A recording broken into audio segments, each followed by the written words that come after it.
I'm Vin of the BTC Sessions, and this is your Bullish Bit, brought to you by the Bitcoin 2023 conference in Miami Beach, Florida, May 18th through 20th. Head down, check out 15,000 plus attendees, 2,000 plus companies, and 150 plus speakers, including people like Matt Odell, Alex Gladstein, Lynn Alden, Michael Saylor, and many more to be announced. This will be my 4th time attending. Don't miss it. b.tc/conference. Use code BTC Sessions at checkout for 10% off.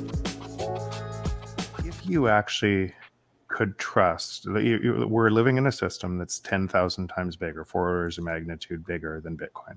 And most people, besides hardcore Bitcoiners, are measuring their life in that system. And that system has essentially unlimited money printing to be able to kill this system, right? So if that base layer wasn't secure and decentralized, in every attack vector, you'd have to expect everything in the world would be thrown at this to try to kill this, right?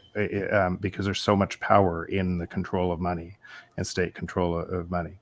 So you just have to expect that. So now layer one is that, but it's also because it was that and those trade-offs, there was actually, you couldn't build on top of it. So you could talk about it, you could train it, you could educate on it, but there wasn't a thriving ecosystem that you could build on top of because of those same trade-offs.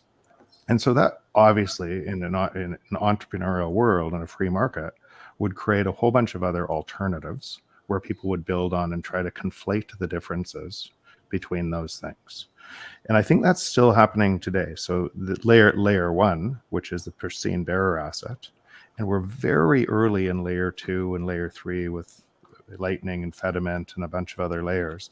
And the truth is, you can't actually see all of the innovation that's going to come and work. And what we don't even know, what I can't even guess yet, what entrepreneurs take this and create different businesses that create immense value, that then create another network effect on top of Bitcoin and start to explode that growth because it's providing more and more value to people.